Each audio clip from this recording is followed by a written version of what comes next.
खुर्शीद खान है। मैं एक जनरल फिजिशियन हूँ और healthwire.pk पे बतौर वीडियो कंसल्टेशन डॉक्टर काम कर रहा हूँ।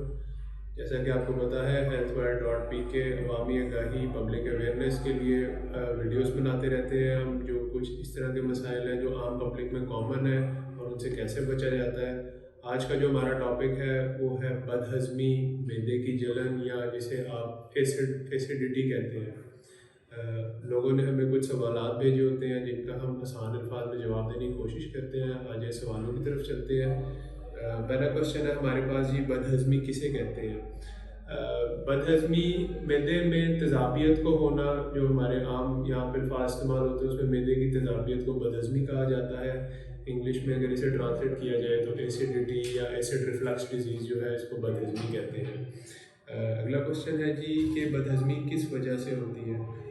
बदहज़मी मैदे में तेज़ाब पैदा होता है जो कि ज़रूरी होता है खाने के कुछ हिस्सों को हज़म कराने के लिए, यानी डाइजेस्ट कराने के लिए। जब वो तेज़ाब अपनी आप कहें कि कैपेसिटी से ज़्यादा पैदा हो जाता है या उसकी प्रोडक्शन किसी भी वजह से बढ़ जाती है तो मैदे में बदहज़मी शुरू हो जाती है। अच्छा जी, बदहज़मी की अलामात क्या है?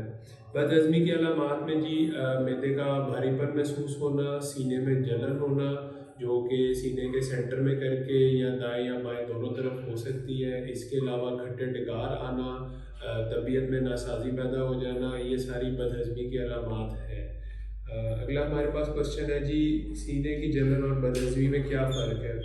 अच्छा जी, देखिए अगर इस पे बात की जाए तो सीने की जलन यानी सीने का जो दर्द होता है वो कई वजूहात की वजह से हो सकता है, जिसमें सबसे ज़्यादा ज़रूरी और ख़तरनाक वजह कोई भी अमराज़ क़ल्ब यानी कि दिल का मसला होता है। उसके अलावा मैदे में सिर्फ बदहज़मी नहीं होती, और भी बड़े बीमारियाँ डिजीज़ ऐसी होती हैं जो सीने में जलन कॉज कर सकती है। तो ज़रूरी नहीं है कि हमेशा जब भी सीने में जलन हो उसको बदहज़मी ही लिया जाए। और भी बड़ी वजूहत है जिनकी वजह से ये हो सकता है। अच्छा जी, आगे हमारे पास क्वेश्चन है, हाँ जी, एसिडिटी प्रॉब्लम यानी कि जो बदहज़मी है उसमें किन वजूहात से होती है, यानी क्या वजह है, जो कॉमन वजह कॉजेज़ ऐसी हैं जिनकी वजह से मैदे में बदहज़मी होती है।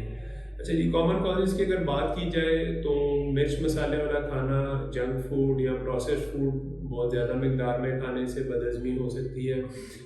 इसके अलावा जो लोग खाना खाते ही लेट जाते हैं या जिनका ज़रा सेडेंटरी लाइफ़स्टाइल है, सेडेंटरी से मुराद के जो जिनके लाइफ़स्टाइल में बहुत एक्टिव लाइफ़स्टाइल नहीं होता, उनको बदहज़मी का सामना करना पड़ सकता है।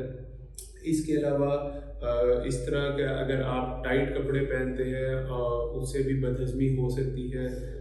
उसके अलावा जो लोग सिगरेट पीते हैं उनको बदहज़मी का सामना हो सकता है, क्योंकि जो सिगरेट होती है वो मैदे में जो तेज़ाब की प्रोडक्शन है उसको बढ़ा देती है।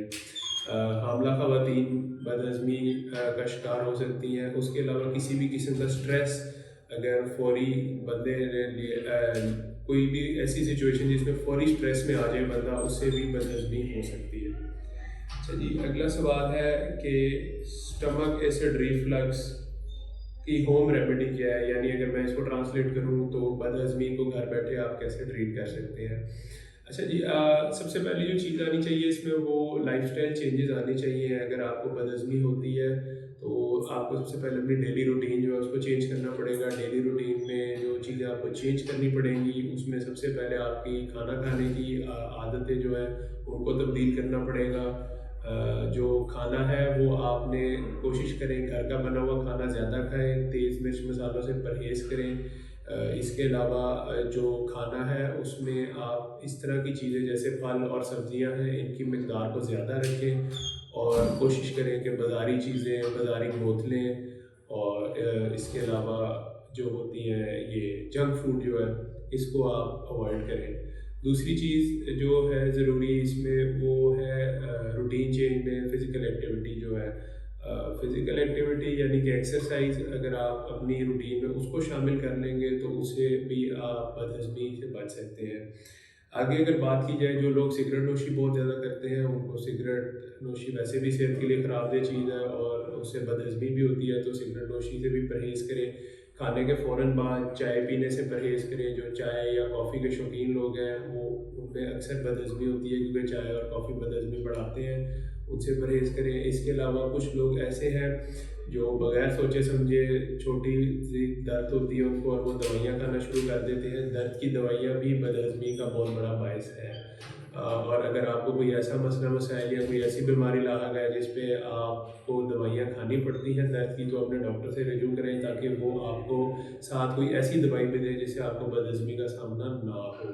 इसके अलावा फ़ौरन खाना खाते ही लेटने से बदहज़मी बढ़ती है, जैसे मैंने पहले बताया, तो इस चीज़ को अवॉइड करें।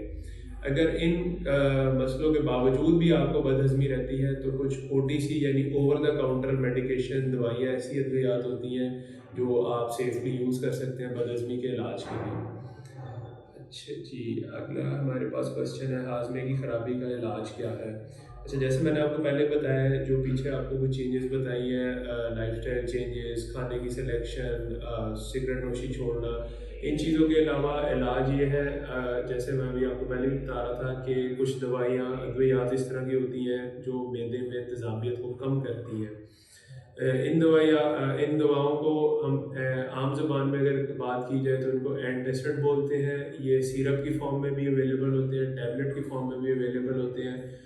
इसके अलावा कुछ मखसूस दवाइयाँ हैं जो मैदे में तेज़ाबियत कम करती हैं, लेकिन किसी भी किस्म की दवाई यूज़ करने से पहले आप अपने डॉक्टर से लाज़मी रजू करें।